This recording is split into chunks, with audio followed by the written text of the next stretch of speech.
This is the most expensive city in the country. To live here comfortably, to pay rent without panic and buy groceries without a calculator, the data is brutal. You need to earn at least $100,000 a year.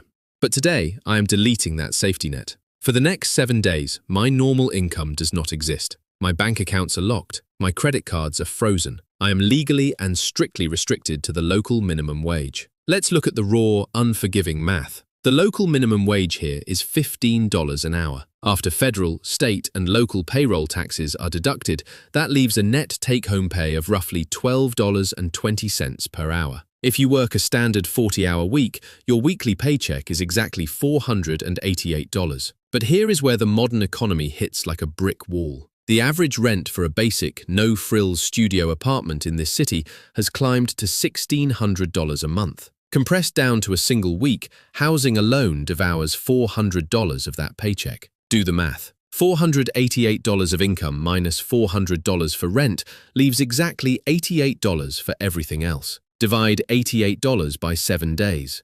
$12.57. That is my exact daily survival budget. $12.57 to cover breakfast, lunch, dinner, public transit, cell phone connectivity, and emergencies. If I go over that budget by a single penny, the experiment is over and I fail. Most people look at a challenge like this and think about the physical discomfort, the hunger or the long walks. But within the first 3 hours of day one, I realized the true enemy isn't physical, it's psychological. The moment you realize your entire day's worth of human existence is worth less than a single fast casual lunch bowl, something shifts in your brain. You don't realize how heavily monetized your everyday life is until you are completely barred from participating in it. No morning coffee run, no hailing a ride because you're running late. You are suddenly a ghost in a city built for consumers, and the clock is officially ticking. By noon on day one, reality set in. My stomach was empty, and I was standing in the middle of a commercial district. I watched thousands of corporate workers stream out of high-rises,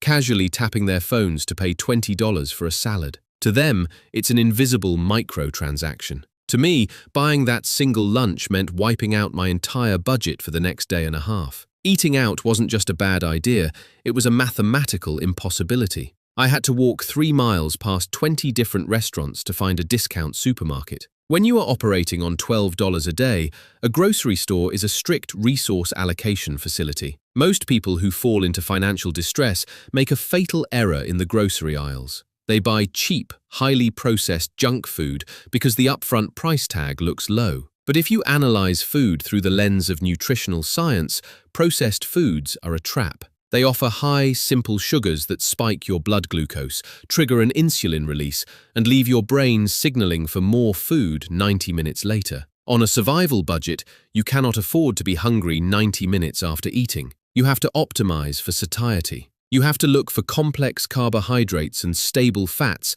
that digest slowly over 6 to 8 hours. I spent the next 45 minutes walking through the store with a calculator, comparing raw caloric value per dollar. I bypassed the inner aisles entirely. No sauces, no snacks, no pre-made meals. I stuck strictly to the foundational perimeters of agriculture. Here is what the final survival ledger looked like. A 5-pound bag of generic rolled oats for $3.50, providing roughly 7,000 total calories. A 10-pound bag of russet potatoes for $4.80, yielding another 3,600 calories. A 3-pound bag of whole wheat flour and a jar of generic peanut butter for $5.20, supplying 2,100 calories of pure plant-based protein and stable fats.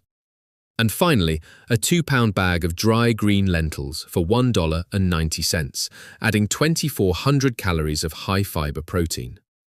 The total bill came out to $15.40. When I walked out of that store carrying those heavy bags, I didn't feel relieved. I felt exhausted. I had just spent more than an entire day's budget in one sitting.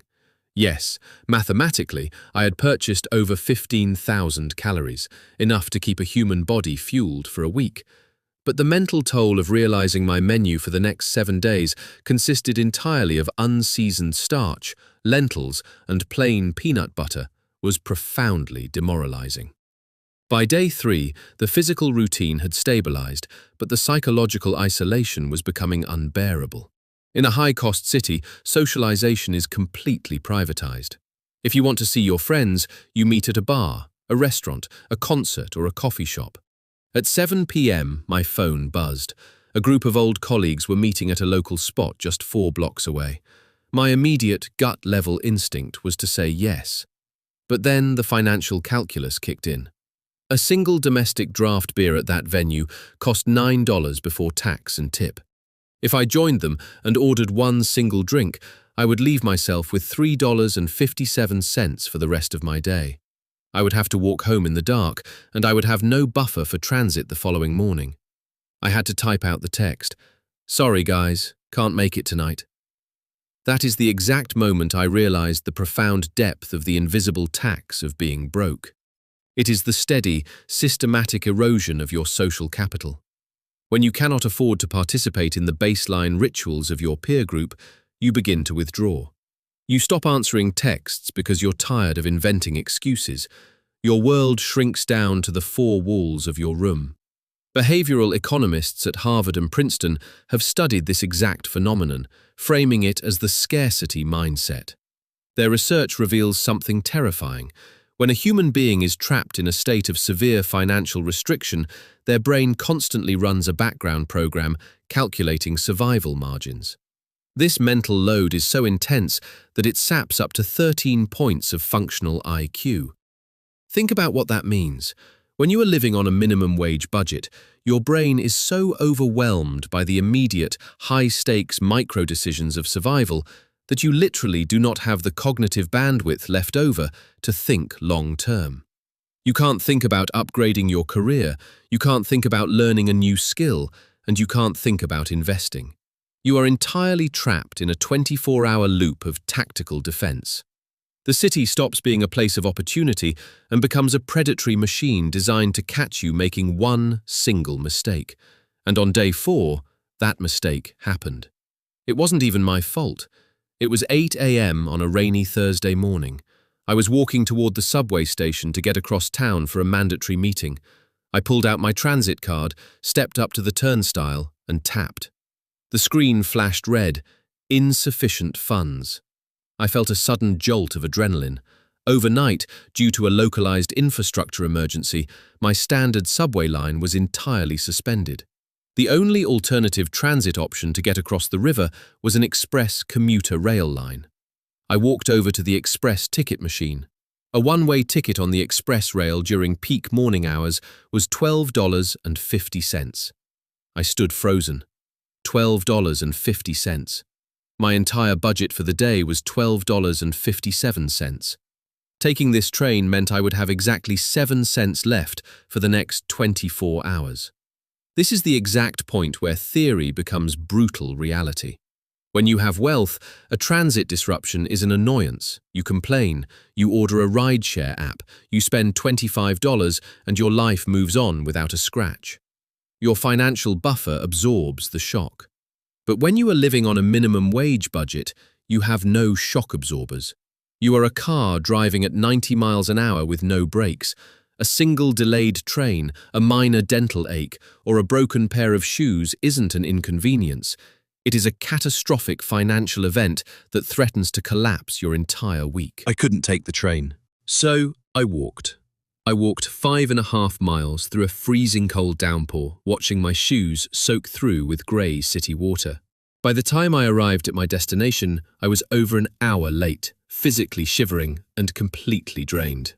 As I sat there waiting, drying off in a public restroom, I realized that the true cruelty of poverty isn't just the lack of material things, it is the complete and total loss of control over your own time. I had traded 2 hours of intense physical labor and discomfort just to save $9. That is an incredibly bad trade, but when you are broke, it is the only trade you are permitted to make.